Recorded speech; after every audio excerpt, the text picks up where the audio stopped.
Hello students, my name is CMA Arun Ahuja और मैं आज आपको सिखाने वाला हूँ क्लास 12th अकाउंट्स का रेशियो एनालिसिस की जो थियोरेटिकल कंसेप्ट है उसका एक पार्ट। तो आइए बेटा स्टार्ट करते हैं। तो क्लास 12th में जो वॉल्यूम 3 है उसका एक चैप्टर है रेशियो एनालिसिस, उसके बारे में आज हम डिस्कस करेंगे।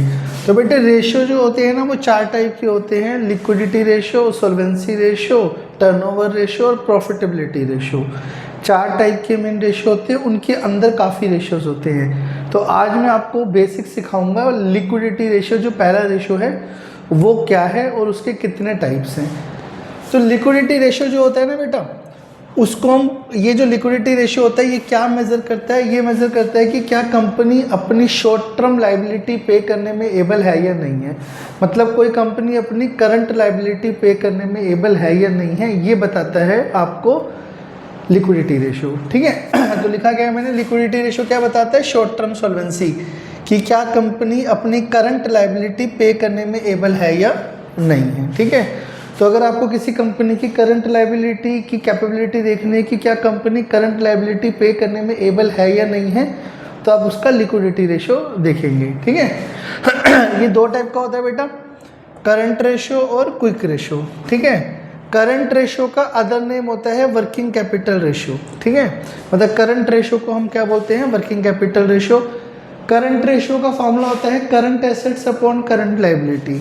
अब आपने जब ये चैप्टर किया होगा तो इससे पहले आपने वॉल्यूम 3 का पहला चैप्टर किया होगा, बैलेंस शीट, जिसमें कंपनी की बैलेंस शीट दिखाते हैं, पूरा समझाते हैं कंपनी की बैलेंस शीट में। तो वहाँ पे आपको पता होगा कि करंट एसेट्स में क्या आता है और करंट लाइबिलिटी में क्या आता है, दोनों को डिवाइड कर देना तो करंट रेशियो आ जाएगा।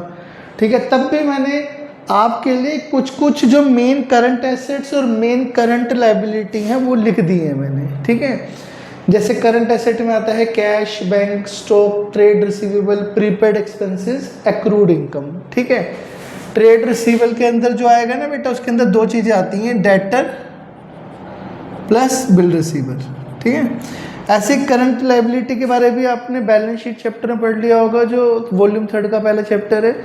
तब भी मैंने कुछ करंट लाइबिलिटी जो मेन है वो लिख दी हैं, जैसे trade payable, outstanding, received in advance, bank overdraft, current मैच्योरिटीज of long term debt. मतलब ये क्या चीज़ होती है पता है, जो लॉन्ग टर्म डेट है, मतलब जो हमें पे करने थे आफ्टर 1 ईयर, और अगर उनमें से कुछ डेट इस साल पे करने के लिए उनका टाइम पीरियड आ गया है, जैसे मान लो कि मैंने बैंक से लोन ले रखा है 5 साल के लिए। ठीक है। तो वो लॉन्ग टर्म डेट है। अब 5 साल पूरे होने वाले हैं, अब उस बैंक लोन की पेमेंट करनी है, मतलब विद इन 1 ईयर मुझे अब उस बैंक लोन की पेमेंट करनी है। क्यों? क्योंकि 5 साल पूरे हो गए। तो अब क्योंकि मुझे बैंक लोन की पेमेंट करनी है, तो क्योंकि वो विद इन 1 ईयर करनी है, तो उसको हम डालेंगे current मैच्योरिटीज of long term debt. मतलब ये वो लॉन्ग टर्म डेट है जो अभी पे होने वाले हैं। ठीक है। तो बैंक लोन जब लिया होगा तो वो लॉन्ग टर्म डेट होंगे, और जिस ईयर उनकी पेमेंट होनी है वो करंट लाइबिलिटी बन जाएंगे। प्रोविजन फॉर टैक्स, मतलब ये हमने टैक्स का प्रोविजन बना रखा है। ठीक है।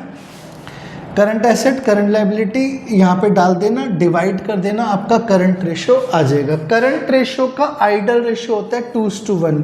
मतलब जिस कंपनी का करंट रेशियो 2:1 होता है वो कंपनी अच्छी मानी जाती है। ठीक है। दूसरा लिक्विडिटी रेशियो होता है क्विक रेशियो। 2 ही रेशियो होते हैं लिक्विडिटी रेशियो के अंदर, करंट रेशियो और क्विक रेशियो। क्विक रेशियो के अदर नेम है एसिड टेस्ट रेशियो और लिक्विड रेशियो। ठीक है। इसका आइडल रेशियो है 1:1। जिस कंपनी का क्विक रेशियो 1:1 होता है वो कंपनी बेटर मानी जाती है। क्विक रेशियो निकालने का फॉर्मूला होता है quick assets upon current liability. अब करंट लाइबिलिटी तो ये लिखी हुई है, क्विक एसेट्स कैसे आएंगे? क्विक एसेट निकालने का फॉर्मूला है करंट एसेट में से स्टॉक हटा दो और प्रीपेड एक्सपेंस हटा दो। स्टॉक कौन सा लेना है? क्लोजिंग। कौन सा स्टॉक लेना है आपको? क्लोजिंग। ठीक है।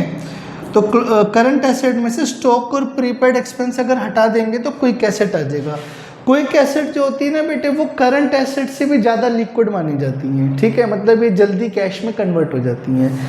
तो अगर मुझे किसी भी कंपनी की शॉर्ट टर्म सॉल्वेंसी देखनी है कि क्या कंपनी अपनी करंट लायबिलिटी पे करने में एबल है या नहीं है, तो मैं ये 2 रेशियो से जज कर सकता हूँ। और बेस्ट कौन सा रेशो होता है इनमें से? Quick ratio. क्विक रेशो हमें ज़्यादा बेस्ट वे हमें बताता है, या ज़्यादा इंडिकेट करता है कि कंपनी क्या अपनी करंट लायबिलिटी पे करने में एबल है या नहीं है। तो बेटे ये मैंने आपको बताया कि रेशो का एक type liquid ratio, liquidity ratio. Liquidity ratio हमें बताता है कि क्या कंपनी अपनी करंट लायबिलिटी पे करने में एबल है या नहीं है, और ये दो टाइप के होते हैं, दोनों के ये अदर नेम है। इनका बेस्ट रेशो ये माना जाता है और ये इनके फॉर्मूलेज हैं। बाकी जब आप न्यूमेरिकल करोगे तो आपको और बेटर समझ आएगा। अगली वीडियो में मैं इनका इसके दूसरे जो लिक्विडिटी रेशो के बाद दूसरा रेशो आता है सॉल्वेंसी रेशो, उसको हम डिस्कस करेंगे। आई होप आपको ये वीडियो पसंद आई होगी। अगर आई है तो लाइक, शेयर और सब्सक्राइब कीजिए। Thank you.